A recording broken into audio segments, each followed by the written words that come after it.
What's up, Mets fans? Welcome back to the channel. And folks, it is time. After endless daily comments from you, the viewer, saying, Wardy, when are you going to start to make videos on potential trade fits for the Mets this season? Now, 70 games into the year or so, it feels like today is a great day to get a jump start on 5 way too early trade targets for the team in Queens, as we are currently a month and a half away just about from this year's trade deadline in the beginning of August. So folks, I will be deep diving everything that you need to know about 5 position players in particular, because another top 5 videos coming up over the next couple weeks. I'll be discussing relievers and starting pitchers separately, and you don't want to miss those because we all know that that is by all means what the Mets need to address the most by the deadline to this point. But there are still some really nice bats out there that should be some reasonable prices, some more expensive than others, that could definitely benefit this Mets team, especially at the DH position, in which they've been lackluster at. So that as well, I'll be deep diving the pros and cons of each of these players, the likelihood, unlikelihood of them landing in Queens, and the overall potential fit that they could have should the Mets land them by this year's trade deadline, and so much more. So as always, folks, make sure you stay all the way till the end of the video for all the details and all my thoughts on these 5 players and their potential fit. And of course, folks, if you find yourself enjoying this kind of Mets content and you want to see more great Mets content like this, make sure to smash that like and subscribe button, share this video with your friends, put on the notification bell, all those great things. Thank you all so much for the continued support, folks. Now let's hop right into today's video. Starting off at number 5, we have the New York Mets 2021 pinch hit god himself and infielder Brandon Drury. Drury, who signed a 1-year $900K deal this past offseason to be an everyday player for the Cincinnati Reds, hasn't just been playing daily, but has been playing the best baseball of his young career now in his age 29 season. At the time of recording this on June 21st, which was a couple days ago before this video came out, you see here over 10 home runs, 35 RBIs, a sub-270 average, and over 800 OPS. Drury is thriving in Cincinnati in what has been an abysmal year for them. They're going to be sellers at this year's trade deadline, and the Mets surely would like their pitching staff as well. But when looking at their hitters, Drury, who can play a third all over the infield and command that DH position as a strong power bat with the right-handedness, he's definitely a guy to keep an eye on, especially should the Mets potentially part with a JD Davis and or Dom Smith of the world, because those are guys that have been inconsistent at the DH position for the Mets so far. And while Drury isn't the prettiest name out there, he, 1, is a guy that will be of interest for many contending teams. 2, will not cost you an arm and a leg the way that it will surely cost the Mets for basically every other player that I have in today's video that you'll be seeing shortly. And 3, can rekindle his relationship, in which was a strong campaign and a limited role with the Mets back in 2021, hit unbelievably well at Citi Field especially, and can be one of those guys that goes under the radar at this year's trade deadline, but can surely have a strong impact for a Mets team that's looking for more pop in their lineup, because other than that, their offense has been simply thriving. So especially if JD is dealt, guys, keep an eye on Drury, not just as a feasible option, but surely a realistic one. Here at number 4, we have one of the best sluggers in all of the National League and 32-year-old first baseman slash DH for the Colorado Rockies in CJ Cron. Cron is off to an all-star caliber season, 17 bombs, over 50 RBIs, a sub-300 average, and a just under 900 OPS. This guy is truly murdering baseballs left and right this year, and has taken full advantage of playing in Colorado, as he at home has over 1,000 OPS, away has it below 700 OPS. So again, those home-away splits aren't pretty. We see that with so many players, and the narrative continues. Nolan Arenado is a great example as well, but like Arenado, he has proven to be able to hit out of cores that we have now seen with this time with the St. Louis Cardinals. We should expect the same to a degree with CJ Cron. It's not going to stop all the best contending teams to go after the biggest power hitting slugger available at this year's trade deadline. And no, he will not cost anything less than a pretty penny, because he's not a rental, has still 2 years left on his deal as a free agent in the 2024 year. And again, in truly in the prime of his career right now, one of the best home run hitters in baseball, not just the National League,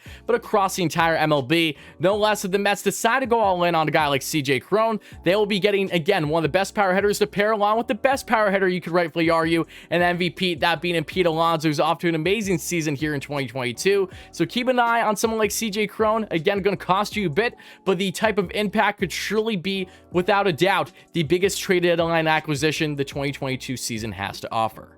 Here at number 3, we have one of the most uber versatile players that you will see today, that being the both outfielder and infielder for the Chicago Cubs in 27, soon to be 28-year-old Ian Happ. And Happ, who's having a strong year for a rather abysmal Chicago Cubs team right now, with 7 bombs, 35 RBIs, a 284 average, and a just under 900 OPS. Another guy that has been thriving with the opportunities given to him, has been a little up and down so far in his career, but a strong glove, a guy that has been well above an average player so far this year, with around a 130 or so WRC plus and a 130 or so OPS plus. So that's definitely impressive to see for someone of Ian Happ and his age, along with his contract, whose arbitration agent eligible after this year, is not a free agent until 2024, will make him costly at this year's trade deadline should the Cubs be willing to sell off someone of his magnitude. Again, between the age, performance, contract, he's going to cost you a pretty penny, and a lot of teams, including the other team in New York, that being across town in the Bronx, the New York Yankees, would love a guy like Ian Happ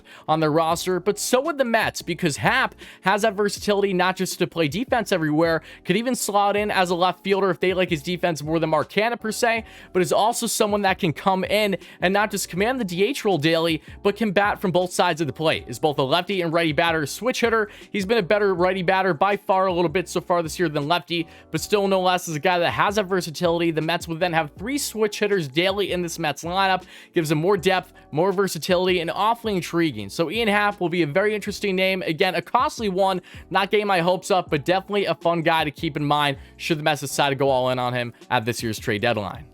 At number 2, we have arguably the best catcher in baseball this year, that being in 30-year-old Willson Contreras for, yes, the Chicago Cubs once again. And Contreras, I've been asked left and right, is he a good fit for the Mets? I would love him on the Mets, and there's definitely positives. I mean, when you are a hitting catcher to his magnitude, a guy that's hit 12 bombs for 40 RBIs in not even 60 games, over 280 average, over 800 OPS. That is hard to come by in today's game, where there really aren't many good catchers out there from an offensive standpoint. The Mets know that very well, having lackluster production at this point from the likes of Tomas Nido, James McCann, who's been out for a bit with injury, will be back soon, however, if not already at the time of recording this, along with Patrick Mazeika. These guys have just not been consistent, and that would make it such a nice fit for the Mets to get a power hitting catcher like him who can hit for opposite field, even being a right-handed batter, and can play at the DH position with ease too if the Mets, say, want a better framer at times in Nido and or McCann's of the role this year. But one, how are the Mets going to be able to make that work? Would they really potentially send down Nido, because he does have a minor league option, I believe? They're going to keep McCann there because of his contract and they can't part with it. 2, Francisco Alvarez, one of the best catching prospects in baseball, is set to be in this Mets lineup, potentially on a consistent level as soon as next season when the guy's only 20 years of age. I find it hard to believe that the Mets will go out and acquire Wilson this year somehow, outbidding other clubs. Even with him being a rental, he's going to cost a pretty penny. The Mets would truly have to give up some nice prospects for him. But even in that scenario, I don't see a world where the Mets would extend him after this year, knowing again that they have Alvarez ready and McCann they still have for one more year on the books in 2023. So for those reasons, I don't think that there's a great likelihood for the Mets to go after Contreras to actually land him, but they will certainly pursue him, I'd imagine. We will discuss him further on the channel. Again, one of the best catchers out there right now, if not the best, offensively especially. There's no denying that should the Mets go all in and acquire someone like him, that he would continue to deepen this lineup that's already been one of the best offenses in baseball. So Wilson, love the player, love the name. Do I think he's likely right now? I'm not going to say he is, but definitely a guy to keep an eye on as we get closer to the trade deadline. And last but not least, at number 1, in my opinion, the best player, the best fit for the New York Mets by this year's deadline, if not sooner, and that's 29-year-old first baseman / DH for the rival in the Washington Nationals. Yes, Josh Bell. Bell, who's been killing the Mets all year long, is finally broken out after having an abysmal past couple seasons. In 2019, had a big year in the first half, slowed down the second half. Has been the same player up until this year, but Josh Bell has found his swing again, baby. He's only 29, is a rental, so that's appealing for a team like the Mets that can go after a guy, giving up some decent assets, but nothing that's going to necessarily break the bank for you asset-wise, prospect capital-wise, even in a bidding war for the most part. And Bell has been one of the better hitters in all baseball this year. To this point, over 10 home runs, over 40 RBIs for the Nationals, at 300 or so average, over 800 OPS. But what has stood out the most to me about Josh Bell, folks, is one, he's a switch hitter. The Mets have been needing not just a power bat in this lineup, but especially a guy that can bat lefty more often than not. And that is Bell, facing more right-handed pitchers than lefties naturally for the Mets, and every team's sake for the most part. But Bell has been consistent. This guy's been batting right around 300 from both the right and the left side of the plate, and right around 850 OPS from both sides. Like, are you joking? That's so hard to come by. He is not just one of the better hitters right now, but switching wise, he's among the elite in baseball this year. I'm loving everything that I'm seeing from Josh Bell. And if Mike Rizzo decides to not be stingy and say, hey, I will finally trade within the division, then we can see the Mets swoop in. They have to explore this opportunity, regardless of how guys are doing at the DH position at this point. Unless someone is completely locked in and thriving, Josh Bell needs to be that guy. I'm fully confident that the Mets will not just explore this, but potentially go hard after him, just like all the other contending teams. No less, Josh Bell, keep an eye on him. He's been off to a phenomenal 2022 all-star caliber season, and what a massive bat he would be to pair along with Alonso, righty to lefty, back-to-back. Boy, oh boy, would that do some damage and can be crucial for the Mets down the stretch in the playoffs. But that'll do it for this video, folks. So make sure to let me know all your thoughts down below. Which of the 5 players do you feel is 1, the best fit for the Mets, and 2, the most realistic? Even if they're different, still make sure to let me know for sure. And 2, what were some other players that you have in mind that could be a good fit for the Mets? A couple guys that just missed my list for different reasons I'll expand further and more content going forward is the likes of Andrew Benintendi for the Kansas City Royals and Anthony Santander for, yes, the Baltimore Orioles. Guys that are still solid fits, but for different reasons I didn't have them in my top 5. No less, let me know all your thoughts in the comments below. And again, folks, if you found yourself enjoying this kind of Mets content and you want to see more consistent Mets content like this, more top 5 videos, more trade deadline type talk here on WardyNYM, don't hesitate again from smashing that like and subscribe button, sharing this video with your friends, on the notification bell, all those great things. Thank you all so much for the continued support, folks. Help us get a 16K subs for the next short-term goal on the channel. I'll talk to you all again real soon. Let's go Mets, baby.